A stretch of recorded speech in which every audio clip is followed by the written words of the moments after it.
May awa ang Diyos. Sa tulong ninyo, nakabalik tayo. With regard to the question, anong una natin gagawin? Unang-una po, lilinisin ko ulit ang Maynila. Aalisin ko po ulit ang katugyutang nakikita at nararanasan natin. Pangalawa, itago man o hindi, alam kong damang-dama ninyo na ang krimen sa Maynila, 5-5. Snatching dito, snatching doon, hold up dito, hold up doon. Sasakay ka ng jeep, hindi ka mapapanatag kasi sasakyan ka ng Solvent Boy. Sasakyan ka ng may ice pick. Ito po ang pangalawang gagawin. Ibabalik ko po uli sa inyo ang kapanatagan ng pamumuhay sa lungsod. Tulad ng dati na habang kayo'y natutulog, kasagsagan ng ating gabi, panatag na panatag kayo at mahimbing na nagpapahinga. Alam nyo kasi na may gobyerno pa sa lungsod ng Maynila. We will bring back order in our city. We will bring back certainty in our city. So the cleanliness and the orderliness, the peace and order of our city, we'll give it back to you. And we will pursue what we call city. Ang tawag nga dyan, smorgasbord. When we say and put it into right perspective, as you can see, we'll give a very good example like Makati. When you do the Ayala Avenue, makikita mo, Makati Avenue, lahat puro businesses. Pero doon sa gilid, Olympia, Santo Niño, Pembo, Rembo, Sembo, ayan, part ng Taguig at Makati, no? Doon yung residential. So, dahil sa bagong syudad sila, no, naiplano ng gusto. Kaya yung mga negosyo at tirahan magkakahiwalay. In the case of City of Manila, as we all know, no, talagang very complicated. We grew up having and recognizing the entrepreneurship attitude of our citizen. Paano yun? Halimbawa, bahay niya o residente, tapos second floor, tirahan niya, sa baba, tindahan niya. Na kung pahirapan ng zoning yun, hindi yun ma-aprobahan. Kasi ang zoning niya residential. Kaya when I assume, and I promised this in 2019 to the business sector, that we will liberalize some rules in doing business in the city of Manila. And that includes the FAR or floor area ratio, yung zoning, and so on and so forth. Through that, sa awa naman ng Diyos, no? Through the help also of other department heads at the time, under our leadership, the City of Manila, from regular 20-30 billion worth of business or investment coming in, no? In the past year, on my first year, it grew at 120 billion. So that is 500% times regular. The same manner, kasagsagan ng pandemya, 170 billion. Yun naman, hindi ko naman ma-achieve yun nang walang tulong ng mga kasama kong City Hall employees. Pinagpapasalamat ko din naman na sa kanila. Natutuwa naman kami na yung mga ahensya ng gobyerno sa nasyonal at organisasyon, mga mandated organization, business organization, binigyan ng maraming parangal ang lungsod ng Maynila. And that creates opportunity for our people. Yun naman, nagkaroon ng maraming trabaho sa lungsod. Dangan nga lang, talagang tumama yung pandemya. But we're very happy and humbled with the recognition of organization and national government at that time. And thank you very much for that. This Competitiveness Index 2020, nanguna ang Manila sa infrastructure at overall competitiveness. Ano po ang mga flagship infrastructure projects na sinimulan ninyo na hanggang ngayon ay napapakinabangan pa rin po ng Manileño? Ayun naman, thank you again, no? But kasi nung Abente, halos magsimula na yung pandemya, no? Na talagang paputok na noon. At bagay na ipinagpapasalamat ko sa British government, no? Na through their ambassador, nung nakita ko yung Wuhan incident, sabi ko mukhang lalala to. And that was, I think, December of 2019. No? No, Enero, nakipag-ugnayan na ako sa mga embahada kasi maswerte kami noong panahon natin, nagulat din naman ako. Halos 30 plus na ambassador ang dumating sa city government to visit us, and that created bridge and relationship to other countries. Now, having said that, nagkaroon ako ng opportunity to talk to the British government with regard to the incoming and inevitable pandemic situation. At isa sa mga plano na nandoon, no, is yung what you call Code M. Yung Code M means contain, delay, and mitigate. Contain the infection, delay the growth, and mitigate the socio-economic impact. With that, sabi ko, kailangan natin i-stimulate ang city to create opportunity for everyone. Mano pa, kalaunan, nabasa ko sa pahayag o publishing ng Supreme Court with regard to Mandanas ruling.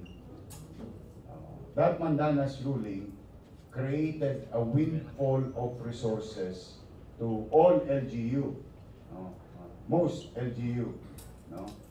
Lumaki yung share ng LGU sa national government. And we took that opportunity to stimulate and generate future income to be spent at the height of pandemic. And that we build our dreams for the people of Manila. Ano-ano po yan? MBN, Minimum Basic Needs. Housing, Education, and Healthcare. Yan na po yung tinatanong ninyo na Condominium 1, Condominium 2, Binondominium 1, San Lazaro Residence, San Sebastian Residence, Pedro Hill Residence, all in-city vertical housing program para sa mga walang bahay, no? At squatter sa lungsod. Actually, walang bahay, halimbawa, nangungupahan ka, no? Meron kang chance to avail the program. At sa loob mismo ng syudad. Yan yung katulad ng ginawa ni ng idol ko na si Lee Kuan Yew sa Singapore. So natayo yung mga babae plus yung sa Baseco community. Yan naman, nagtayo rin tayo ng Baseco Hospital. Nalulungkot lang tayo na 3 years ago pa tapos yung Baseco Hospital, pero hindi pa bukas ngayon. But through town hall meetings, I committed myself, if God willing, ni awa ng Diyos, at sa tulong ng tao, nakabalik tayo, bubuksan ko yung ospital ng Baseco.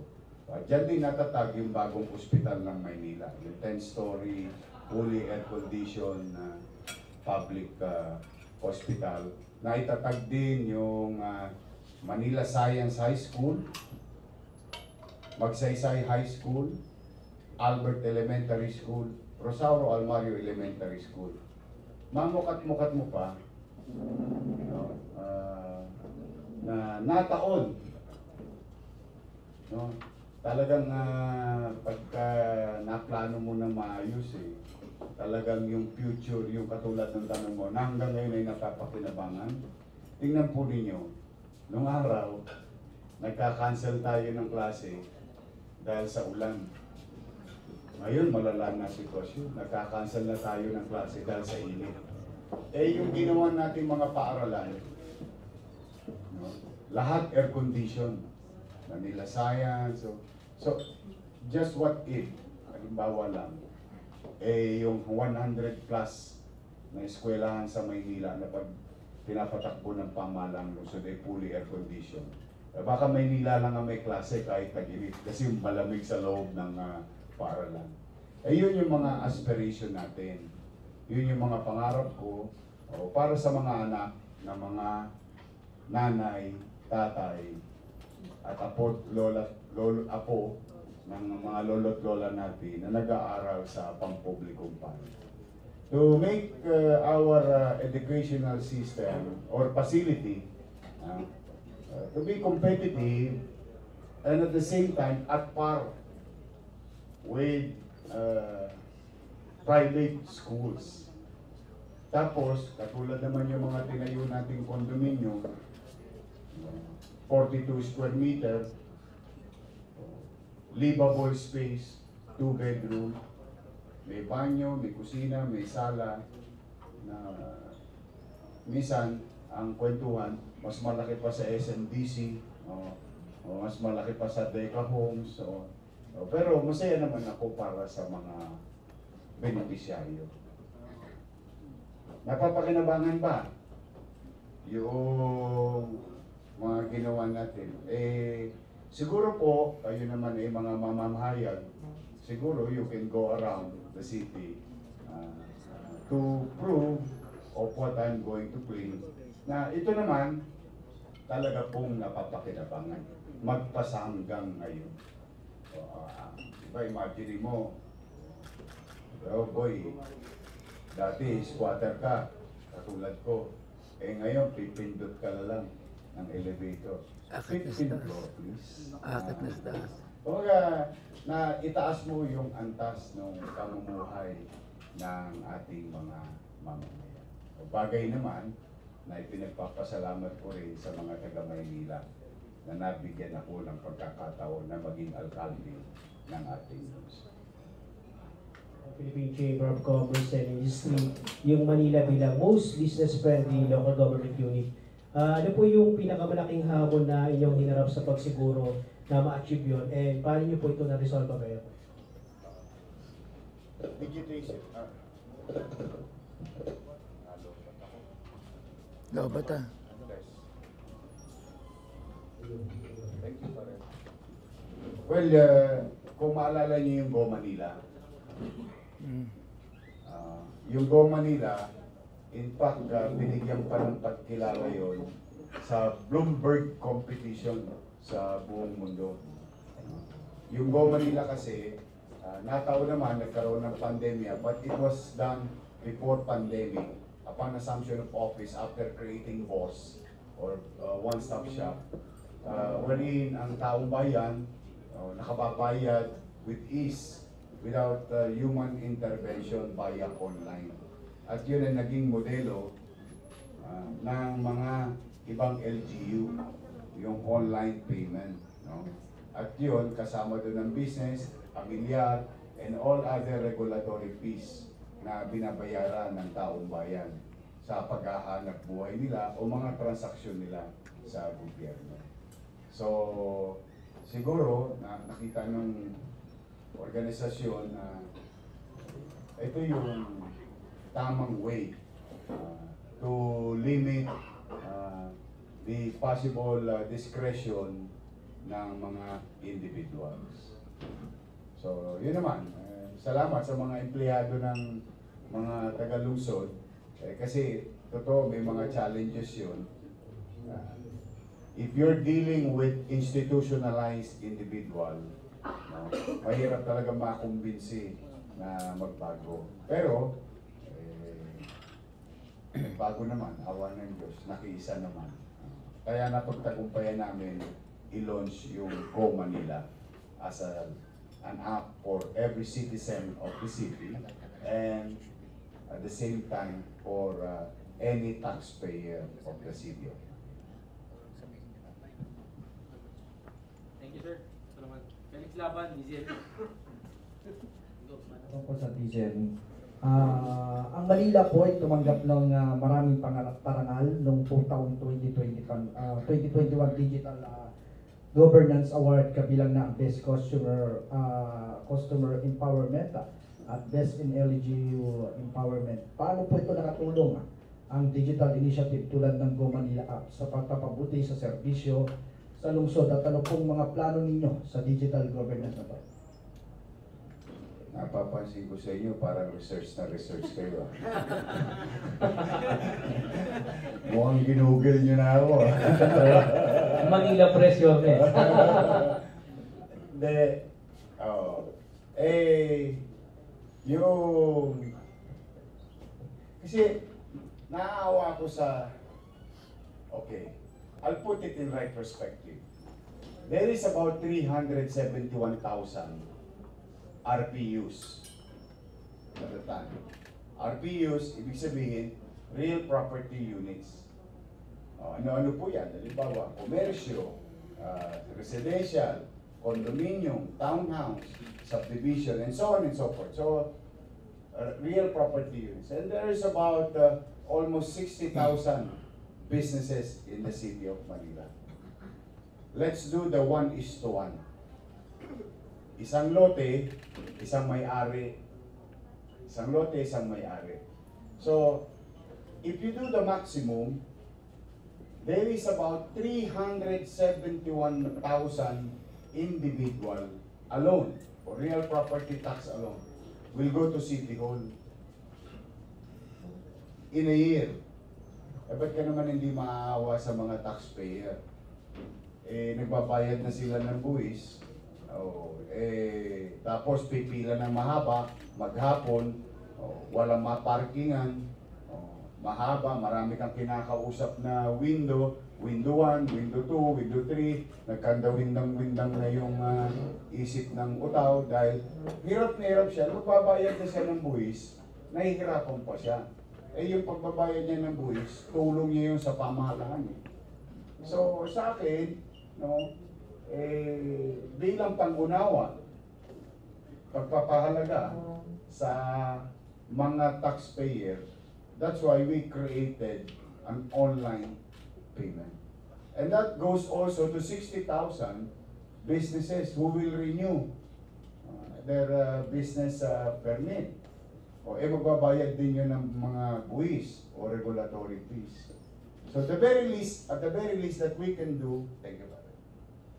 At the very least that we can do as government is to really understand and address the situation. Tingnan mo, kung meron kang halimbawa 3,000 metro kwadrado na city hall, floor area, tapos ang halimbawa, ang assessment ng city treasurer sa office is about 200 square meter each.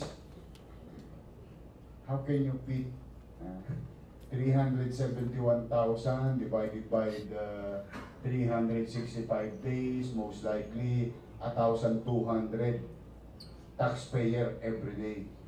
If every day, quarterly yan nagbabayad. So when you do that, you divide 371,000 in 4, that will, some of the numbers is the people who will go on a particular and specific time of the year or season of the year. Kawawa naman yung taxpayer. At na kayo naman, naging testigo rin for so many times. Pagbayaran na ng buwis, di ba? Ang haba ng pila sa city. Kaya ako naman yan na digitize talaga naman. Yun lang para iparamdam sa ating mga mamamayan, ating mga nagbabayad ng buwis, na ito ang ginagawa ng pamahalaan para maginhawa ang pagbayad nila at pagtulong.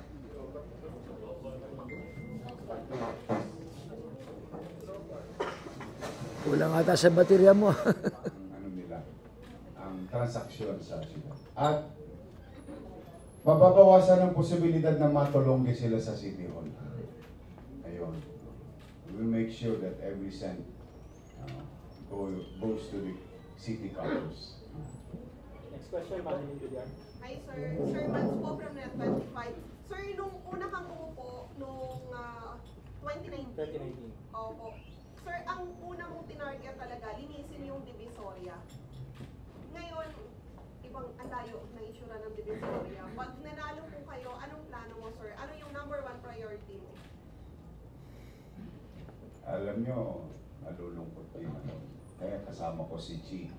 May ikot kami since October 9. After filing, we conducted the town hall meeting. Ang isang inireklamo ng mga taga-lungsod ng Maynila talaga. Nakakalungkot man, but it came from their mouth. Nangadugyot ulit ang Maynila ngayon. Nung araw naman, nalinis na natin yan. I mean, kayo mga kasama ko lahat. Nilibagan ko talaga yung Maynila. Pinaliguan dito, pinaliguan doon. And we put things in order. Now, to the people of Manila who are watching and listening right now, with regard to the question na dumudumi ulit ang Maynila, pumanatag po kayo, may awa ang Diyos. Sa tulong po ninyo, lilinisin po natin ang lungsod ng Maynila. Nagkaroon ng values formation sa mga bawat barangay wherein tinuruan ng mga taong barangay na siyang mismong tumulong. Kumbaga, you have to clean your own backyard before you do anything else. So probably, isa-suggest ko kayo may balang araw na i-empower natin ang barangayan talaga para sila ay talagang tumulong rin na linisin ang kanilang nasasakupan. And given ako rin ang direktora ng Kababaihan ng Maynila, nung panahon ng aking amay, alkalde ng Maynila, in-empower namin ang aming mga miyembro para suportahan ang barangayan, para siguraduhin na malinis ang barangay. Because it all starts with one barangay at a time. At kung lahat ng mga barangay naglilinis, which ginagawa naman ngayon, but it's more on siguro mas ipakita lang talaga yung value sa mga Manileño na dapat sila responsable.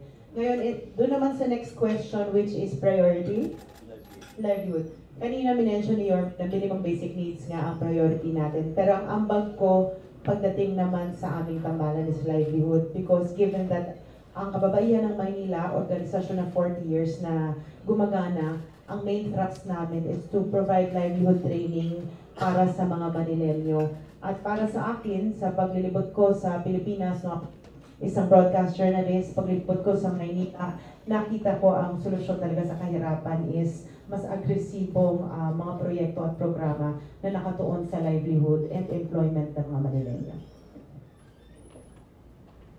Sa ating mga batang Maynila, sa mga minamahal kong lolo at lola, mga nanay at tatay, kasi ito po, ito ang mga unang mangyayari. Wala pa hong tosgas ito. May awa ang Diyos. Sa tulong ninyo, nakabalik tayo. With regard to the question, anong una natin gagawin? Unang-una po, lilinisin ko ulit ang Maynila. Aalisin ko po ulit ang katugyutang nakikita at nararanasan natin. Pangalawa, itago man o hindi, alam kong damang-dama ninyo na ang krimen sa Maynila 5-5. Snatching dito, snatching doon, hold up dito, hold up doon. Sasakay ka ng jeep, hindi ka mapapanatag kasi sasakyan ka ng solvent boy. Sasakyan ka na may ice pick. ito po ang pangalawang gagawin. Ibabalik ko po uli sa inyo ang kapanatagan ng pamumuhay sa lungsod. Tulad ng dati na habang kayo'y natutulog, kasagsagan ng ating gabi, panatag na panatag kayo at mahimbing na nagpapahinga. Alam nyo kasi na may gobyerno pa sa lungsod ng Maynila. We will bring back order in our city. We will bring back certainty in our city. So the cleanliness and the orderliness, the peace and order of our city, will give it back to you. And we will pursue what we call the minimum basic needs.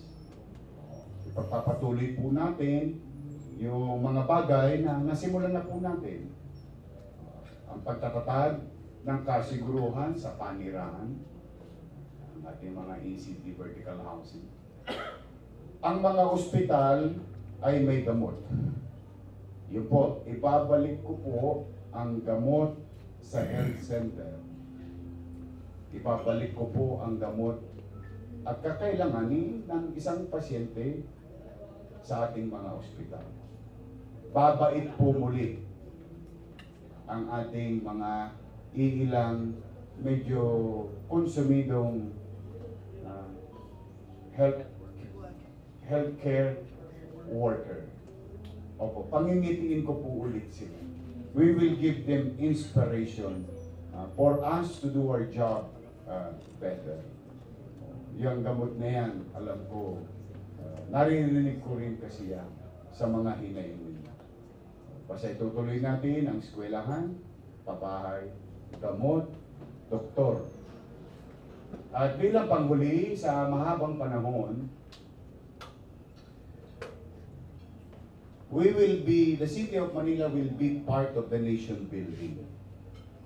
In what way? I'm very proud working with Pamantasan Lungsod ng Maynila. They've been producing top-notch professionals. In fairness to them. And I give credit to our teachers in PLM. Sa PLM yan. We owe it to you as a city government for our people. Now, there is a demand, not only demand but needs for us to have more doctors and nurses in our hospital and health centers. Now, yung naiwan ko pong proyekto, kung maalala po ninyo, ginawa ko po yung hospital ng Maynila, 10-story, fully air-conditioned, brand new hospital. Pero iniwan ko yung old building. Dahil ang susunod na endgame doon, kasi bago ko umalis, in-award ko na sa Pamantasan ng Lungsod ng Maynila College of Medicine yung lumang building.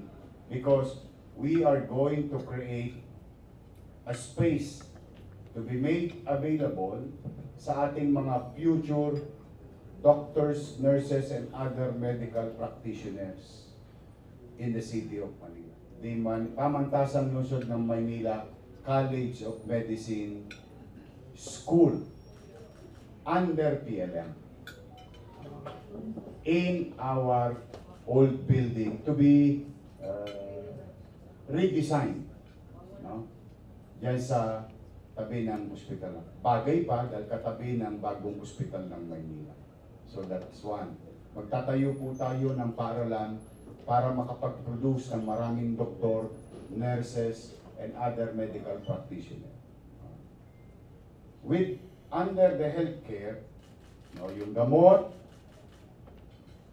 sa health center at maintenance ng mga minamahal pong lolo't lola, at yung gamot sa ospital, pagbubukas ng Baseco Hospital, pagtatayo ng eskwelahan ng doktor at nurses, palalawakin yung College of Medicine ng Pamantasan Lungsod ng Maynila.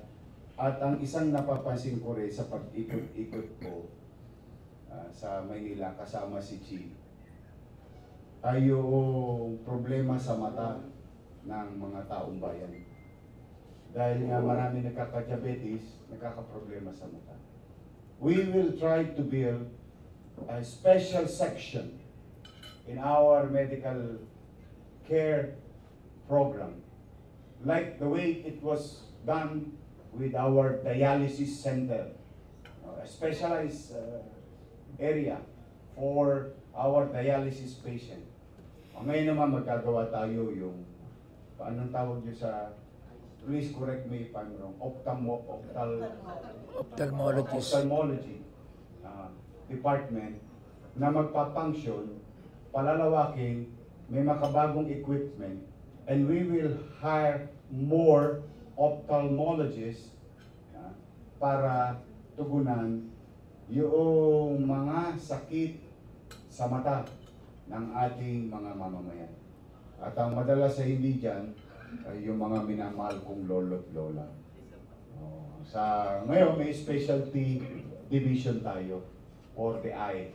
Dati, meron lang tayo special division for dialysis patient. So these are the things with the healthcare, the housing. The housing will continue. That's our aspiration. But yung una talaga, yung immediate na mararamdaman ng tao, kalinisan at kapanatagan ng pamumuhay sa Maynila. Kasi yun, walang tosgas yun eh. Tiwa yun eh. Puyat, pagod, at paghihikayat sa ating mga kapulisan na tayo ay gampanan ng ating tungkulin. Anumang oras ng araw. Yun po ang mga immediate na mangyayari sa Maynila. If, God willing, Chichi and I will be given a chance again to take the lead of the city.